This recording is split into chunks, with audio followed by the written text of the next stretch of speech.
Johann hated working at Dragsholm.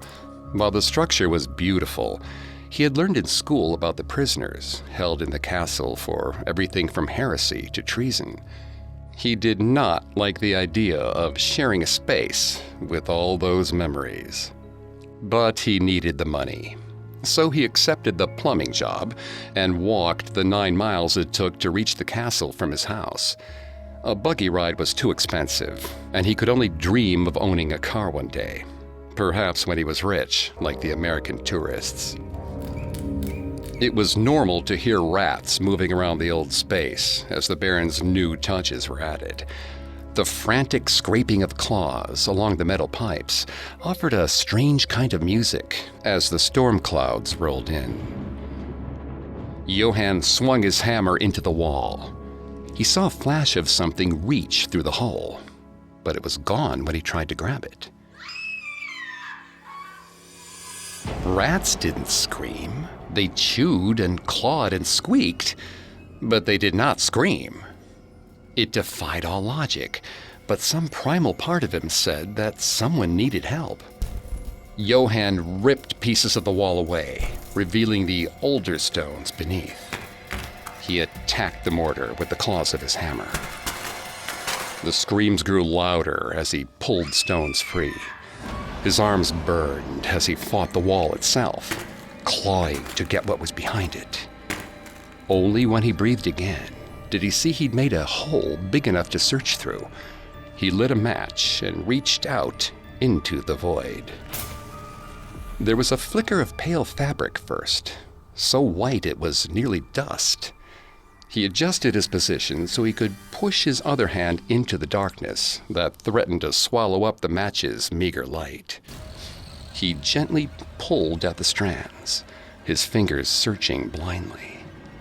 They found something cold and hard, felt along the length of the small shape. Found a joint. A hand. Then, something pulled back.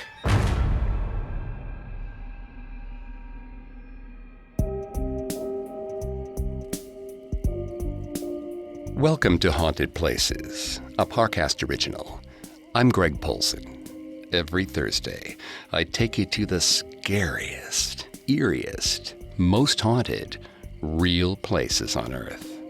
This week, join me on a supernatural journey to Dragsholm Castle, a 13th century Danish fortification that is said to play host to over 100 ghosts, and discover why, to this day, it's haunted.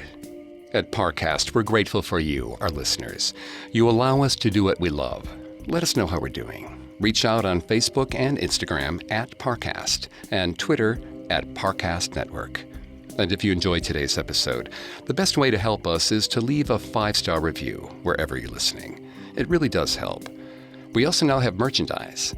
Head to parcast.com/merch for more information. Listen to more episodes of Haunted Places, as well as Parcast's other shows on Spotify or wherever else you listen to podcasts.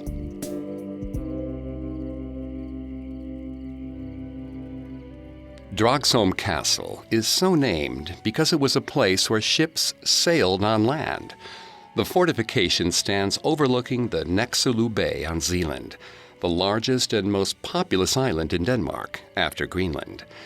During the Viking Age, mariners discovered it was actually safer to beach their ships and pull them across the 200-meter bit of land between Otser and the rest of the island than to deal with the rough seas off the coast.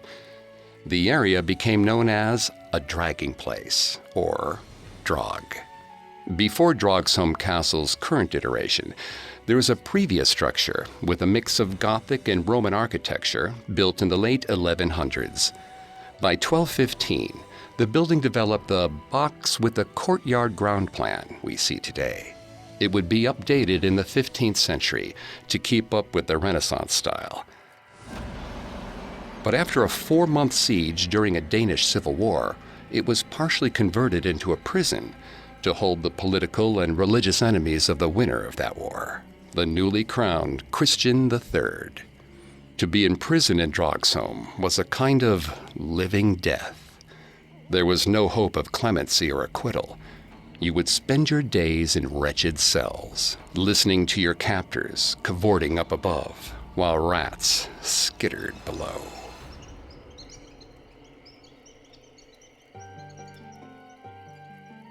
Eiler Clausen Brockenhuis was used to being hated. His noble peers sneered at him as he passed by at local functions, calling him the Mad Squire, to imply he didn't belong at court with them. He was the second son of the third son, as if it mattered. He was the survivor, the usurper, the one who was only invited when he had to be invited. His brother's advantageous marriage had caused those invitations to multiply, but the courtiers' attitudes did not change. He decided to play the villain, since he'd already been cast. He told his servants to report his death, keeping the truth from all but his valet and a few accommodating pallbearers. He greatly enjoyed listening to the noble's honey-tongued eulogies, but his favorite moment by far was when he leaped out of the coffin, yelled "boo," and ran away laughing, as the ladies-in-waiting and even a few of the courtiers fainted straight away. The rumors began to swirl. He had murdered his sister. Or was it his mother? There was the plot against the king, which was true, but he'd elegantly ducked the punishment with a bit of rapier wit and blackmail. He wore his scorn for the gentry like a fur cape, reveling in the heat that came to their cheeks when he arrived at a ball or council meeting.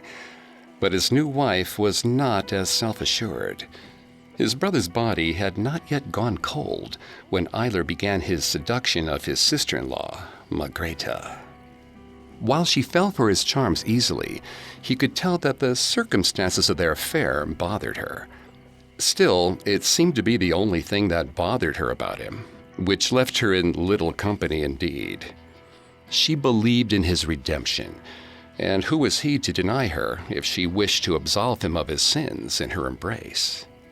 King Frederick II had other plans. Eiler had received a summons from the king to discuss his behavior. He chose to flee with Margrethe instead. Eiler hated the idea of being under anyone's control, so he and Margrethe had run as far as they could. It was a royal ball that brought them back. If there was a member of Eiler's social circle he liked least, it was King Frederick. Every supposed vice of Eiler's was shared by the monarch, but did he get accused of killing his family? No, he did not.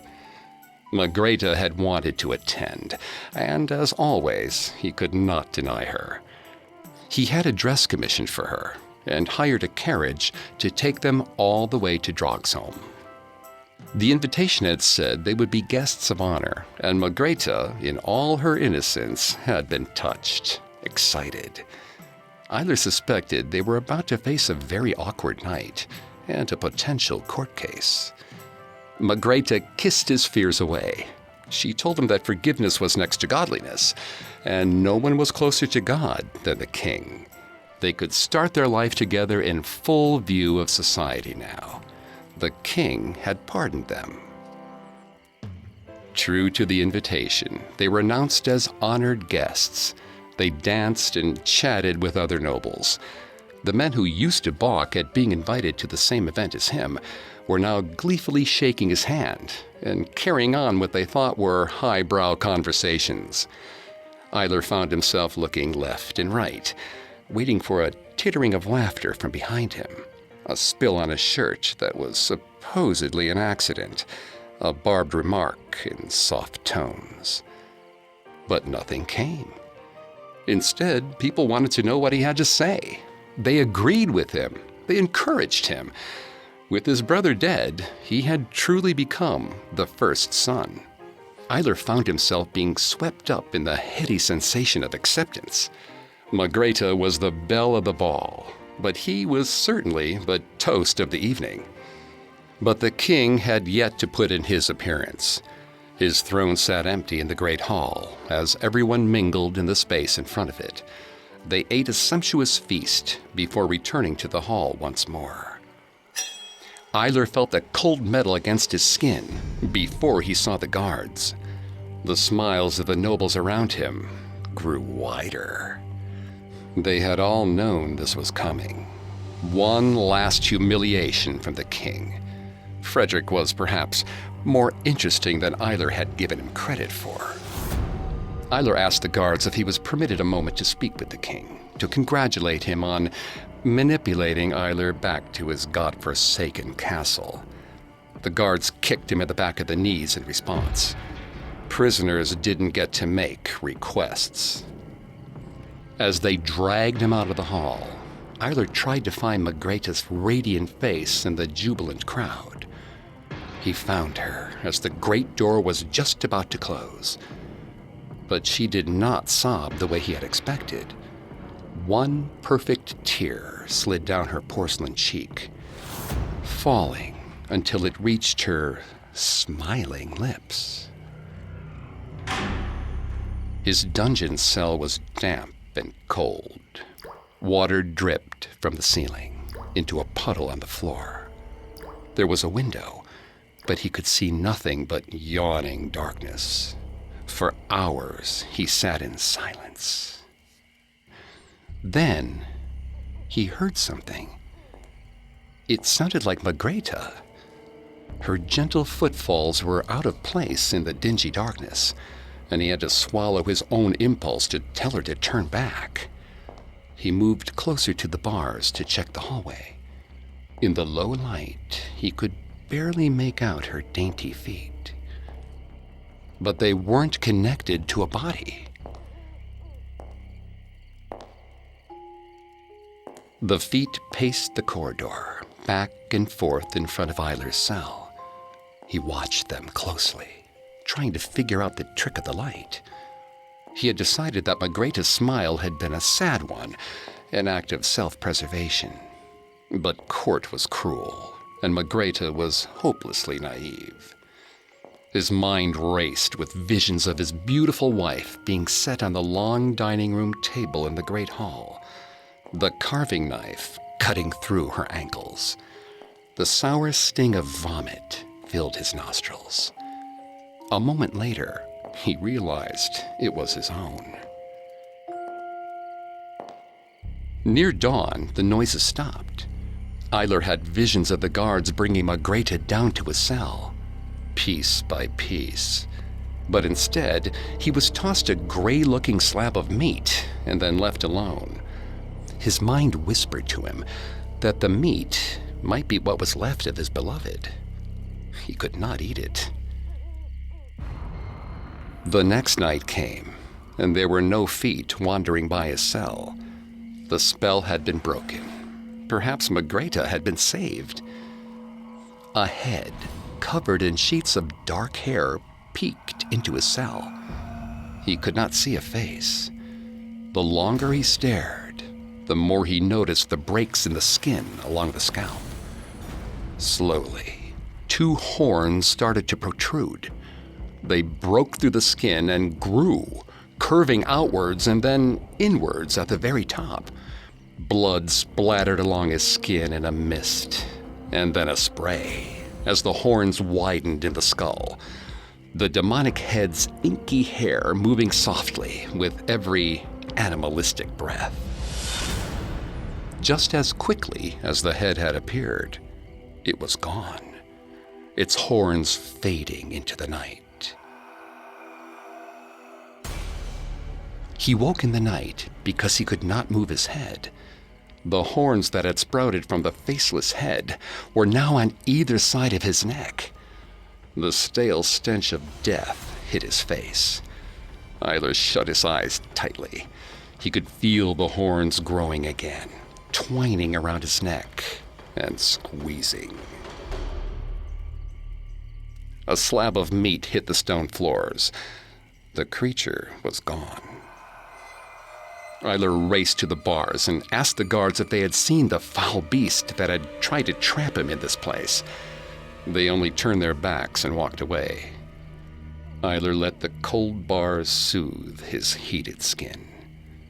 He felt around his neck and found tiny nicks surrounded by tight, almost burned skin. That night, he dreamt of his skull pushing out of his head. He woke with the roar of his own screams echoing in his ears and a pounding at his forehead that wouldn't leave. Margrethe finally came to see him. He'd waited for her, fought off his nightmares, hoping to look upon her face one more time before death took him. She was clearly changed, cold, self-possessed. He had been tricked. She had beaten him, and somehow it had made him love her more. She put her hands through the bars, and he held on to them. But he must have held too tightly, because her bones crumbled in his hands. He apologized profusely, but she did not make a sound. When she opened her mouth, moths flew out. They flapped around his head, blocking out his vision. By the time he was free of them, she was gone. Eiler could not spend another moment trapped in the confines of his imagination. Surely this was some trick his brain had conjured to keep himself occupied. Although moths continued to spill into Eiler's cell, none of the guards appeared to notice them. The horned creature visited him again. He asked what he could have done to deserve such attention. The creature began to pull its hair out. Long strands of black fell to the floor and became wriggling eels, then asps, slinking towards him, only to dissolve in smoke and ash. The creature was bald now, but it wasn't a creature to him anymore. It was the face of his sister, the one he'd held closely as he stabbed her over and over again. The wounds in her midsection were bleeding again, and the floor was slick with iron-tinged red. He began to scream until icy hands pressed against his heart. The sound died in his throat as she squeezed.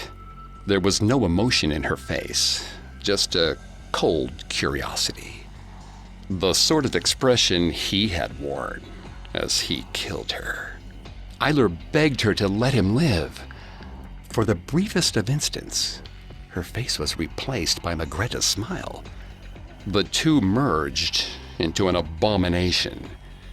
"You have many more years to wish you were dead," a voice whispered in his ears. She let go of his heart, and Eiler's breathing slowed.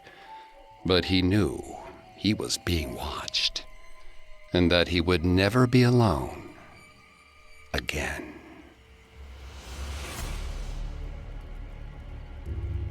Eiler Brockenhuis committed numerous crimes in the late 16th century, including murdering his mother and sister, plotting the demise of the king, and accidentally blowing up a servant while investigating the effects of gunpowder.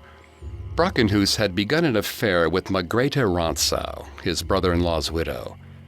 She soon became pregnant, and both of them were summoned to meet the king in 1581. They chose to run instead, but Brockenhuis was captured and imprisoned in 1582. It's said that his groans can still be heard in the old dungeon areas. Brockenhuis spent 25 years imprisoned at Dragsholm Castle, despite multiple appeals to the king.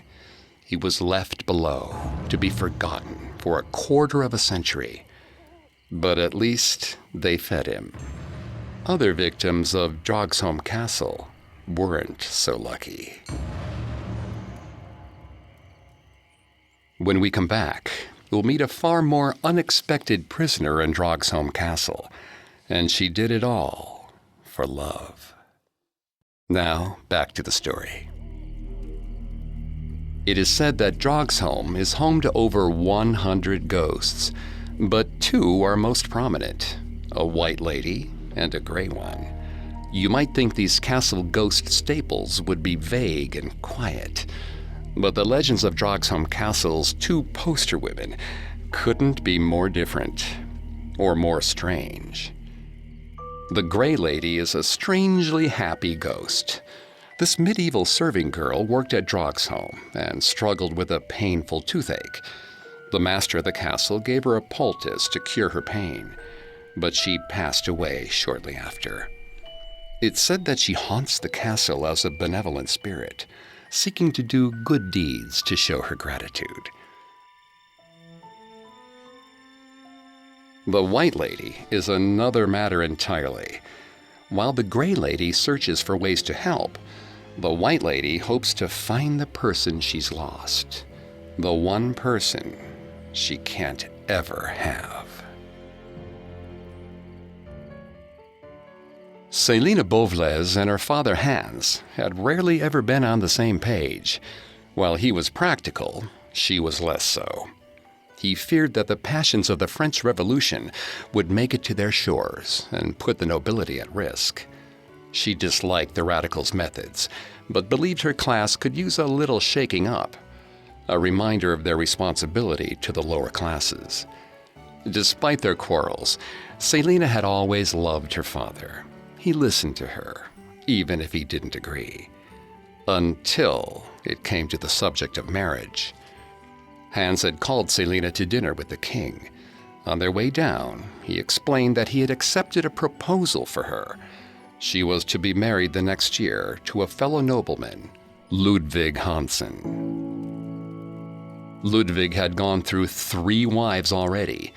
He was nearing 70, and Célina had only just turned 20. It was not what she wanted, but her father would hear no argument against him. Célina had always enjoyed the winter solstice balls in the past, but now she spent the night studying Ludwig's face across the sea of jubilant people. He smiled at her wolfishly, and a shiver of unease slipped through her. She would not survive a lifetime with this man, just as the 3 women who came before her had not. She began to take refuge in the courtyards of Dragsholm, watching the sky change and the leaves fall, her doom approaching. But then she met Frederick. He had brown hair, brown eyes, weathered hands, and a sense of compassion that she had never encountered within the walls of the castle. He took great pride in tending to the castle gardens as a groundskeeper's apprentice. Célina was in love.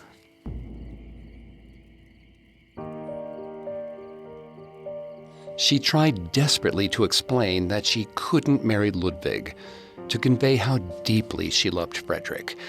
But one look from her father told her he did not care about her childish fantasies about courtly love.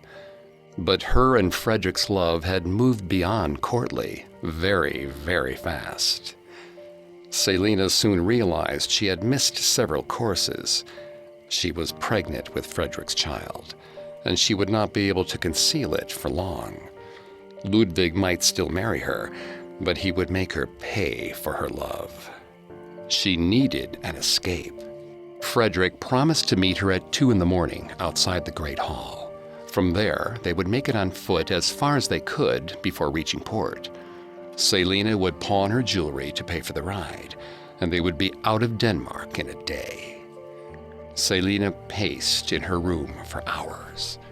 Time slowed to a crawl as she waited to meet her fate. She was more scared than she wanted to admit. As a noble, she'd never even had to dress herself, let alone cook a meal, take care of a child. Frederick had reassured her, but he did not know the particulars of pregnancy, and they would have to leave behind anyone they could ask about the subject. A life with Ludwig wasn't a life at all, but there was so much uncertainty and hardship in the life she was choosing. She reminded herself how safe she felt in Frederick's arms, how it all fell away when he held her.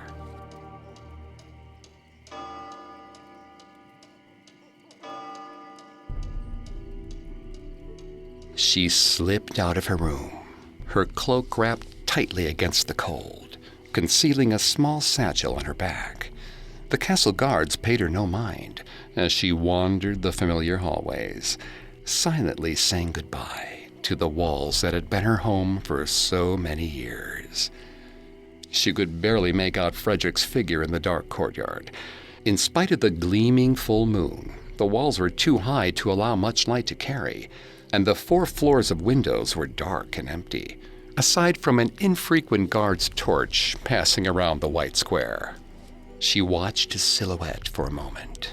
The love of her life, the father of her child. There was something different about his frame tonight.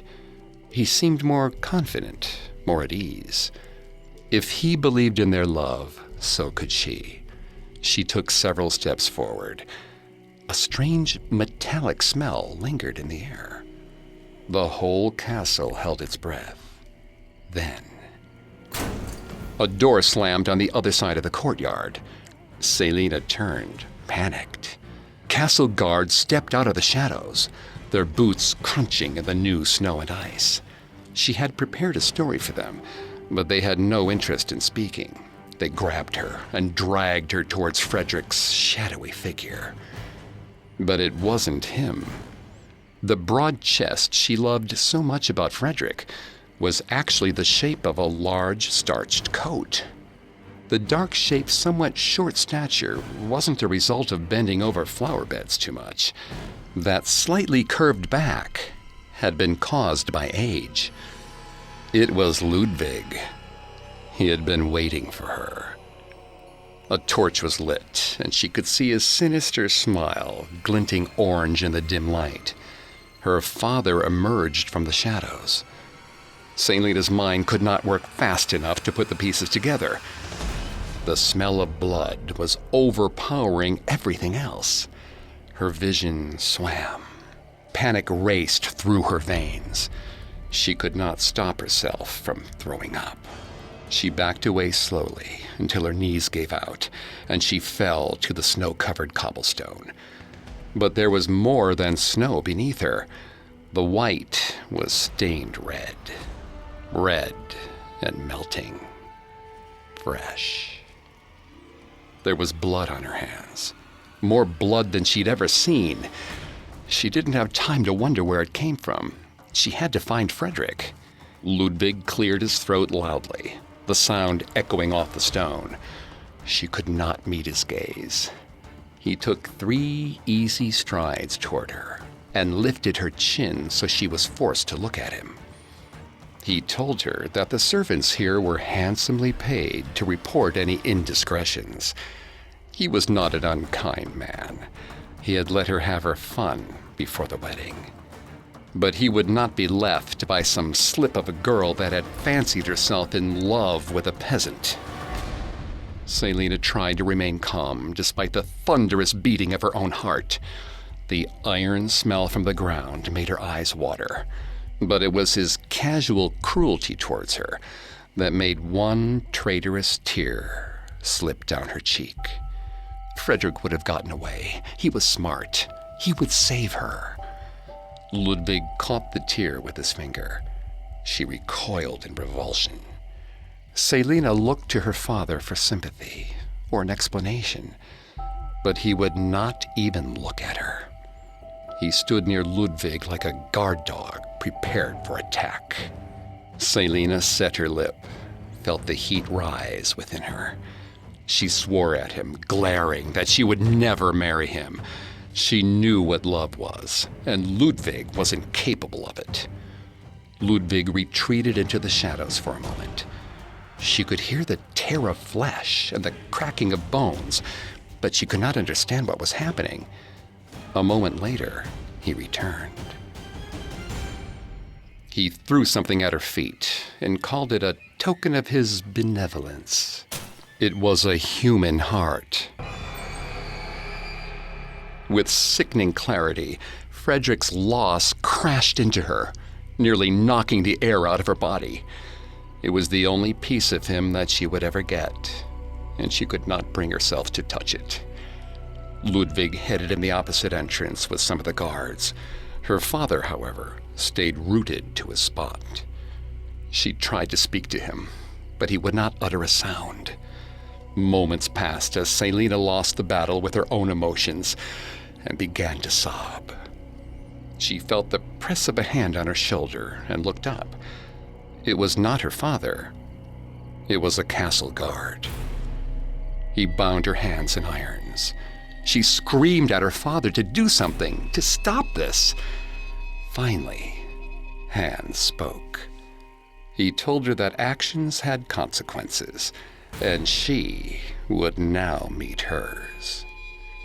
Several guards moved forward and pulled her off the ground. They bound her ankles in irons. Her bag was flung near Frederick's body. The guards shoved her forward. They forced her to retrace her steps, but they did not stop at her door. Instead, they carried her further through the castle until they reached a section that she had never seen before. The smell of filth was overwhelming, and Selina swallowed the bile that rose up her throat. Men shook their chains against bars, calling out taunts to the guards. As far as she knew, no woman was to be kept in this area. They threw her in a small room in the bowels of the great building, where no light could reach. The air smelled like wood and wine. She struggled to her feet and tried to reach the door before it slammed shut. But she was too late. Hours into a fitful rest, she heard the scraping of stone near her. In the light, she could only see a vague shadow of a man in front of her. Her tired heart wanted it to be Frederick, but the man was moving his hands back and forth in a repetitive motion. Frederick had never had a task like that. He would never let his work be so rote. Selina ignored the man as he slowly rose in the doorway, scraping away. Frederick would have loved... No, Frederick will love this room when he comes. The simple, smooth stones and thick walls, turning the space to a cloister. He taught her to find comfort in the quiet. She took a deep breath, shut her eyes, and tried to find that comfort now. She felt the baby kick and looked up at the fading light. But it wasn't fading. It was being blocked out. The man was a bricklayer. Tales of a white lady wandering the halls of Dragsholm Castle have persisted for years, with many sources citing Selina Beauvais as her true identity. Selina is said to have fallen for a laborer on the premises. They decided to flee when she discovered she was pregnant. As punishment, her father imprisoned her in a cell and then walled it up. To this day, she wails for her lost love. Many people believe the story to be just a rumor until the early 1930s. The castle requested plumbers to fix some of the pipes in a less trafficked part of the castle. When they opened the walls, they discovered a skeleton in a white gown. But that isn't the only corpse that had a too long stay in the castle. Up next, there's another, more famous man who ended up on display in the worst possible way. Now, back to the story. The highest profile ghost at Dragsholm Castle is James Hepburn, the 4th Earl of Bothwell and the 3rd husband of Mary, Queen of Scots. After Mary abdicated, Bothwell fled to Denmark and ended up as a prisoner of the Danish king, Frederick II. Mary, who had been detained in England, dissolved her marriage, leaving Bothwell as a loose end, easily gotten rid of. He was killed and buried at the Fogville Parish Church in 1578. But he didn't stay buried. And we all know what happens when we don't let the dead rest. Snow White was Enya's favorite fairy tale. She had made a pretend slate to sleep on at night, waiting for a servant girl to pull a ring off her finger and a handsome prince to sit by her bedside.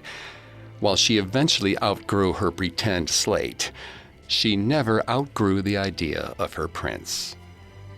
It was fate when the announcement came from Dragsholm. 295 years after he had perished, the body of James Hepburn, the Earl of Bothwell, would be on display in the castle. Rumors flew that he looked as he had when he died, that decay had not yet touched his corpse. He wasn't a prince, but he'd been married to a queen, and that was good enough for Enya. The Earl must have been devastated to discover the betrayal of his queen and lover. Enya would act as a comforting shoulder when James awoke from his centuries-long slumber. She would find a way to make him love her, as she had been waiting most of her life to love him. Dressed in her finest gown, she hired a carriage to help her make the arduous 4-hour journey from her home in Haggestead to the royal's residence. Anticipation crackled inside her, and she tried to imagine the face of her new beloved seated alongside her. But she couldn't quite conjure his features, leaving instead a blank canvas of a face that would be filled in on her first glimpse of him, parting the sea of visitors, all hoping for a follow-up to the excitement of the 1862 World Exposition in London. She felt his hand against her own, as if he were really there. As her prince's voice had not yet returned to him, Enya was forced to do the talking for both of them. She spoke of the weather and her plans for when they moved to his illustrious estate in Scotland. When they pulled up to the royal family's castle, he disappeared. She tried to steady her breathing as she stepped out of the carriage and into her new life. The castle itself had clean arches and whitewashed stone. It gleamed like a beacon, drawing people to its hallowed halls. She was just a commoner now, but soon she would have her own large estate, and she would make it gleam as this one did. But there were darker parts of the building, outfitted with pointed arches and metalwork sharpened to the point of a spear, where the tang of iron tinged the air. Her beloved had been held within one of those cells. For 5 years he had languished in a small hole. The guards had tied him to a post and starved him. Their ears had been sewn shut by their own greed, and James could not get them to open to him, no matter how hard he tried. The palace courtyard was crowded with onlookers, vultures, creatures that fed off of gossip and tried to lure young women away from their fates and into the hands of their foul sons with fetid breath and no dreams. Enya held her head high as she weaved around them. There were bigger things planned for her than a death in the smiling, crooked beak of a flesh-eater. She approached the glass slowly. The murmurs from the crowd made it hard to think, and the overcast skies dimmed the light. And yet, somehow, there was a beam of sunlight shining on his face. He was not the dashing prince she had expected. The bridge of his nose curved sharply outward, ending in a much smaller button nose. His lips were thin and blue, pulled down in a perpetual look of distaste. His skin was sallow and gray. He had the hands of an aristocrat, but the skin was shriveled in places. But he was still an earl, and she could learn to love his face, just as she already loved the rest of him. And yet, as soon as the thought had entered her brain, his features began to move and change. An aquiline nose replaced the one that had been there moments before. His lips colored to a beautiful cherry red, and one of his eyes opened, holding her gaze. She put her hand up to the glass. His mouth moved, but she could not hear what he was saying. The screeching of the vultures was too loud. People pushed in on her from all sides. She brought her head closer to the glass, hoping to hear him. His head turned to meet hers. They gazed at each other for a second, before another vulture pushed her aside. More of them swarmed around her. She could barely make out the shape of his head as she was jostled farther and farther away from her soulmate. These creatures were going to devour him, They would pick the flesh from his bones and leave his eyes as a reminder of what she had looked up at but could not have.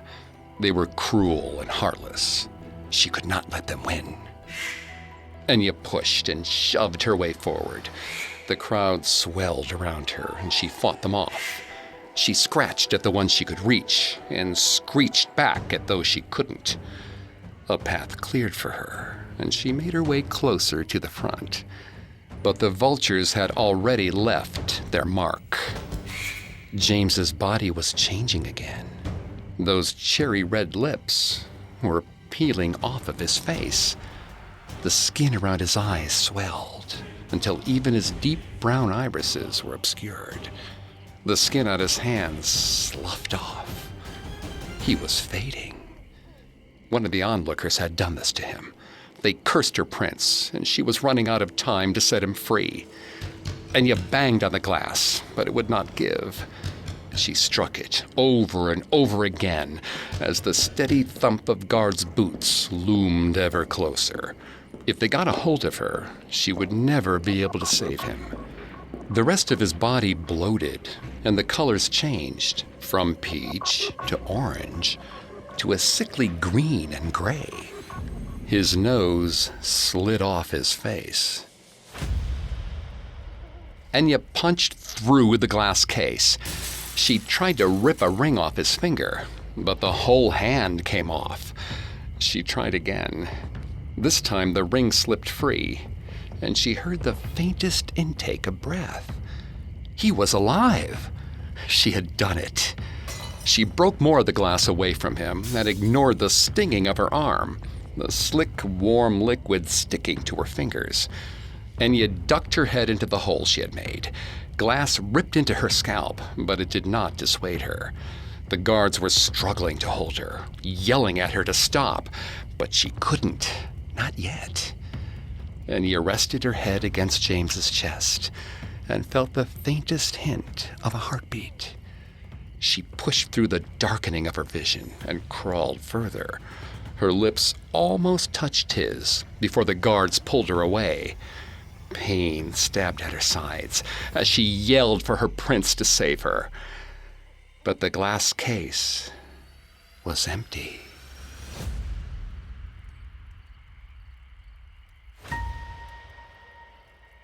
Earl James Hepburn was executed in 1578 after a 5-year imprisonment. He was buried on the castle grounds. But in 1868, the keepers of Dragsholm decided to disinter their most famous prisoner and put him on display. His corpse was considered to be in remarkable condition, but exposure to the elements soon caused the body to decay. The body remained in a glass case on display until 1973. Queen Margrethe II received a request from the Hepburn family to take his body off display, and she obliged. The Queen commissioned a brand new oak coffin lined with zinc, where James Hepburn still rests today. But many visitors to the castle claim that while his body may be at rest, his spirit roams the grounds. There have been sightings of James riding a horse through the courtyard, and the sound of a carriage following behind. If you decide to leave the ghosts outside, there's another reminder of James Hepburn inside the castle. The Earl paced so frequently within his cell that he left a worn-down path on the floor.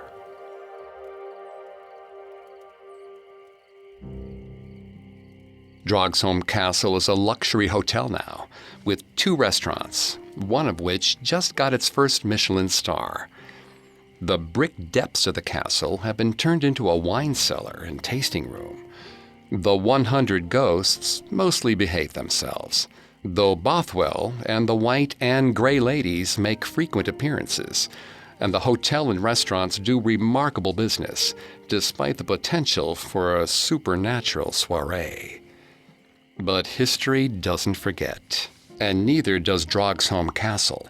As was true centuries ago, joy remains above, while sorrow waits below.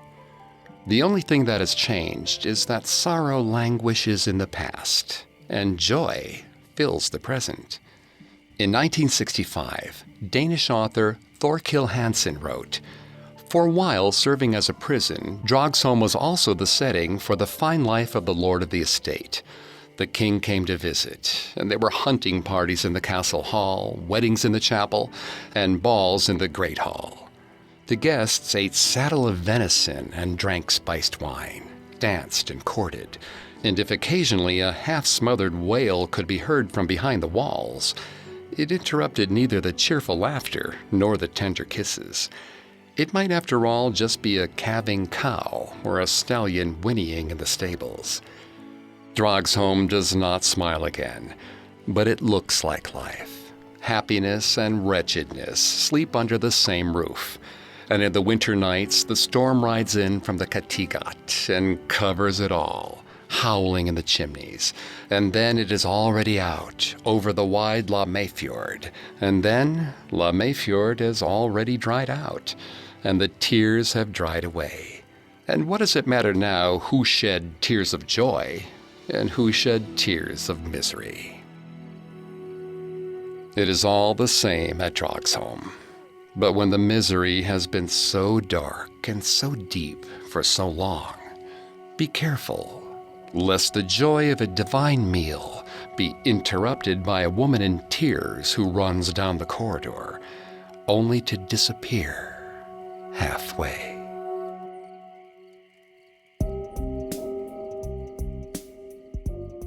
Thanks again for tuning into Haunted Places.